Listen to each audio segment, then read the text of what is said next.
देखो, जीवन में जब भी हमें पद प्रतिष्ठा मिलता है ना, थोड़ा सा अभिमान जरूर साथ में मिलता है। जिस दिन अभिमान रहित हम हो जाएं, तभी भगवान को हम प्राप्त कर सकते हैं। दक्ष को भी अभिमान हुआ। दक्ष ने जैसे सभा में सब कोई आए तो उस समय भगवान शंकर का उसने अपमान किया। अधिकार मिला तो अभिमान मिला। बड़ अधिकार दक्ष जब पावा, अति अभिमानो हृदय तब आवा। जब उसको अधिकार प्राप्त हुआ, अभिमान भी प्राप्त हुआ। बहुत कम लोग ऐसे होते हैं जो पद प्रतिष्ठा पैसा सब कुछ पाने के बाद में अभिमान से दूर रह सके, बहुत कम। अगर आपके पास में सब कुछ होने के बाद भी आप में घमंड नहीं है, अभिमान नहीं है, तो समझो कि भगवान की कृपा है। ये अभिमान ऐसा वस्तु है जिसके कारण हम सबसे दूर हो जाते हैं, कोई हमें पसंद नहीं करता और भगवान के नजर से भी हम गिर जाते हैं। इसलिए अभिमान से बचने की कोशिश करिएगा। सुखदेव जी महाराज कहते हैं, राजन, जैसे दक्ष प्रजापति ने अपनी सभा में सबको बुलाया, बड़े बड़े लोग आए, देवता लोग हैं, भगवान विष्णु भगवान शंकर उपस्थित हैं, ब्रह्मा विष्णु महेश तीनों देवता आए हैं। और जैसे सभा में दक्ष प्रजापति आया, सब कोई खड़े होकर के स्वागत करते हैं। लेकिन यहां पर केवल तीनों देवता आसन से खड़े नहीं हुए, ब्रह्मा विष्णु और महेश। जैसे दक्ष प्रजापति ने देखा सब देवता तो खड़े हैं, त्रिदेव बैठे हुए हैं, उसको अभिमान तो था ही। उसने विचार किया, भगवान नारायण हम सबके पिता है, बैठे हैं, कोई बात नहीं। ब्रह्मा जी मेरे पिता है, विराजमान है, कोई बात नहीं। लेकिन ये शंकर, ये तो मेरा दामाद है। और आसन से उठ करके स्वागत नहीं किया। दामाद होने के बाद तो व्यवस्था मिलाना चाहिए था, पहले से खड़े हो जाना चाहिए था। उसको बड़ा क्रोध आया। इस समय भगवान शंकर को दक्ष प्रजापति ने अपना दामाद बना लिया था।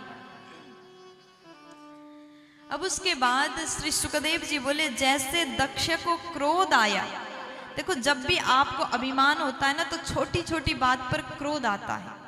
जिस दिन आपको लगेगा हम इतने बड़े, हमसे बड़ा कोई नहीं है, और वहीं पर थोड़ा सा व्यवस्था में कुछ कमी हो गया तो क्रोध आएगा। दक्ष ने देखा शंकर खड़ा होकर के स्वागत नहीं किया, तो उसने बड़े क्रोध में अपशब्द कहा। भगवान शंकर को विविध प्रकार से डांटा, गाली दिया, अपशब्द बोला।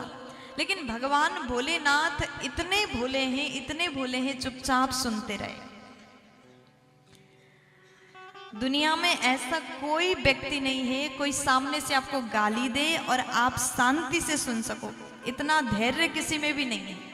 लेकिन भगवान शंकर शांति से सुन रहे हैं, सारी बातें सुनते हैं। जब अति हुआ तो उस समय भगवान वहां से खड़े हो गए, उठ गए और अपने कैलाश में चले गए। कहते हैं जब अति हो जाता तो सुनना नहीं चाहिए, सहन नहीं करना चाहिए। अगर आपको जवाब देने का मन नहीं है तो आप उठ करके चले जाओ।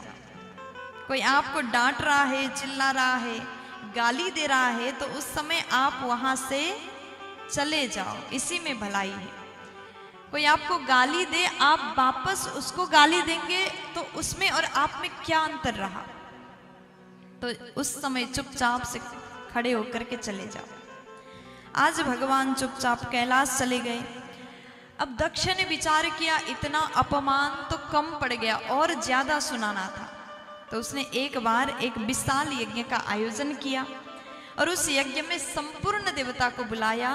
निमंत्रण पत्र में लिखा था कैलाश के मार्ग से होते हुए आना, और साथ में अपनी पत्नियों को, देवियों को लेकर के आना। यज्ञ का दिन आया, कैलाश पर्वत में माता सती के साथ में भोलेनाथ विराजमान है। तो बाहर से आवाज आता है, देवता देवियां गाते हुए, मधुर आवाज में कुछ गाते हुए जा रही हैं। मैया सती के कान में जैसे आवाज, आभूषण का आवाज, कुछ गाने का आवाज आया, जल्दी से बाहर चली गई। मैया ने देखा देवियां जा रही हैं, तो मैया ने पूछा, आप लोग कहाँ जा रही हैं? देवताओं ने, देवियों ने कहा, अरे सती, आपको नहीं पता क्या, आपके पिता के घर में यज्ञ हो रहा है।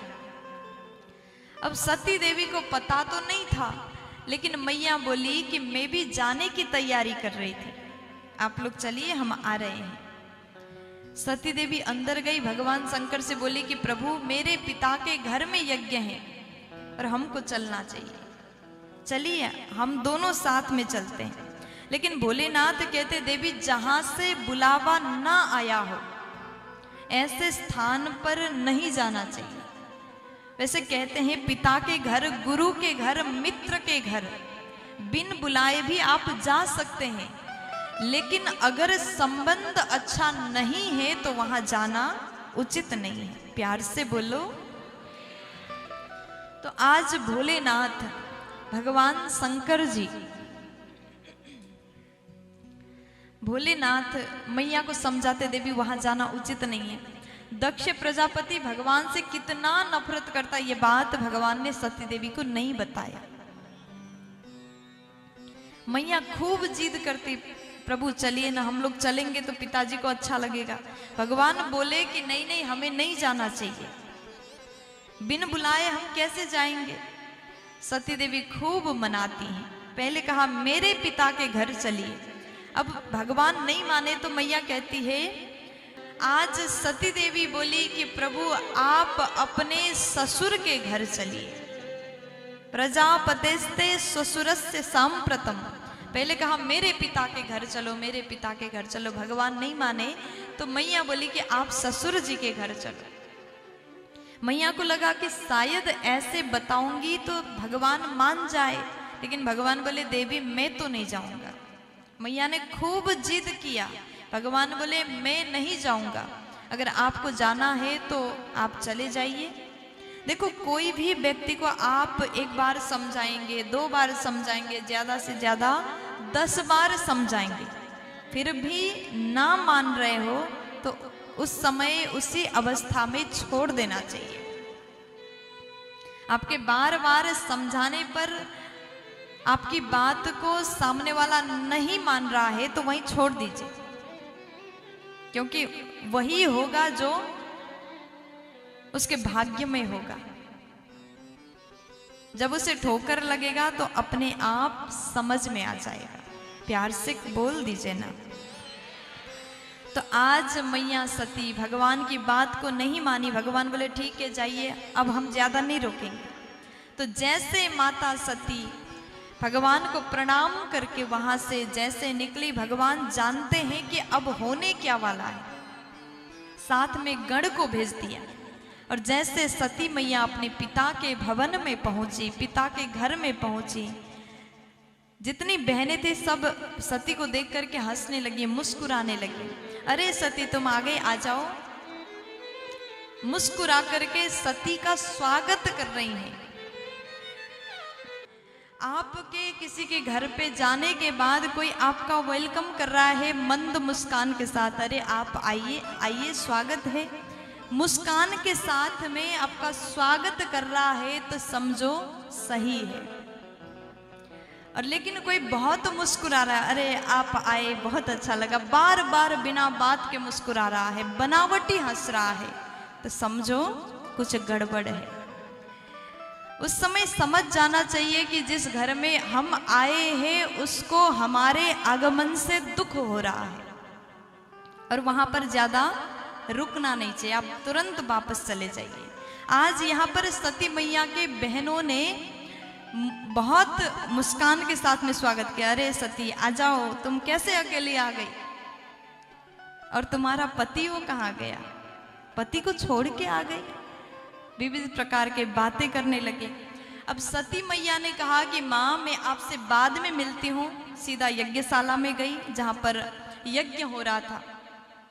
सती देवी को देख करके पिता दक्ष ने कहा, अरे बेटी तुम आ गई, आ जाओ, बहुत खुशी हुआ। हमने इसलिए निमंत्रण पत्र नहीं भेजा था, अगर हम भेजते तो वो शंकर भी साथ आ जाता। और जैसे मैया ने सुन लिया, यज्ञशाला की ओर देखा, यज्ञशाला में समस्त देवी देवता के लिए स्थान है, भाग है, केवल शंकर के लिए कोई स्थान नहीं, कोई भाग नहीं रखा गया। उस दृश्य को देख करके मैया आज क्रोध में लाल हो जाती है। सती देवी ने कहा कि अरे दक्ष, आज पिता नहीं कहा, सीधा नाम से पुकारा।